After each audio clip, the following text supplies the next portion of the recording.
समझ जाइए 2025 के अंदर जिसको भी अपना वोटर लिस्ट में नाम रखना है हमेशा के लिए, तो आपको अपने माता पिता के कागज़ों को संभाल के रखना पड़ेगा। ये वैध कागज़ों की बात हो रही है। जिसके भी माता पिता सरकारी कर्मचारी हो तो सबसे पहले उनकी पेंशन, जो भी पेंशन का कागज़ आता है उसको संभाल के रखिए। डाकघर के अंदर खाता है उसको संभाल के रखिए, उसके कागज़ों को संभाल के रखिए। या फिर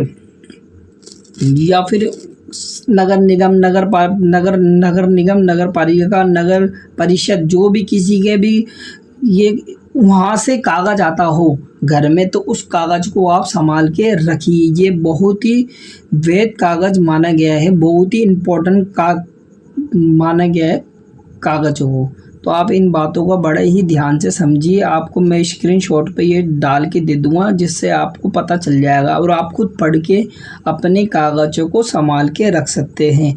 और ये इसकी उम्र भी बताई गई है, इसके अंदर सरकार ने इनकी उम्र भी बताई है। 1987 के बाद में जो भी उसको जन्म हुआ है उनको अपना आधार कार्ड आधार कार्ड और जन्म प्रमाण पत्र और पासपोर्ट को रखा गया है। और घर के पट्टे को नहीं वैध माना गया घर के पट्टे को वैध नहीं माना गया है। और अवैध के अंदर बात चल रही है। दूसरी बात, अवैध के अंदर बात चल रही है, इसमें राशन कार्ड, पैन कार्ड, आधार कार्ड, जन आधार कार्ड, ये सब अवैध है। जिनका जन्म 1987 के पूर्व में हो वो कागज़ देना ही पड़ेगा।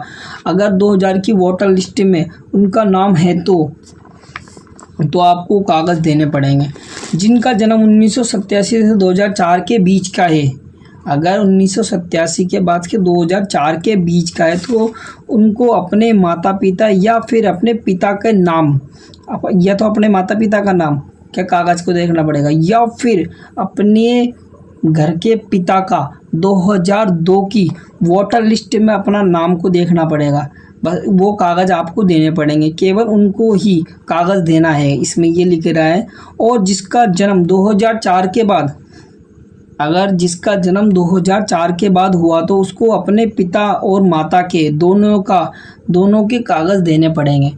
तो समझ जाए और ध्यान रखें अपने कागज़ों का। इस टेम्पर कागज़ों की बहुत ज़्यादा ज़रूरत है। अगर वोटर लिस्ट में अपना नाम चाहिए तो कागज़ संभालने पड़ेंगे आपको। एक बार बीएलओ ने कागज़ को रद्द कर दिए तो हमेशा के लिए वो कागज़ रद्द हो जाएंगे, आप वोट नहीं दे पाएंगे। तो बिहार वालों समझ जाओ, पहले आपकी माई का नाम आ रहा है।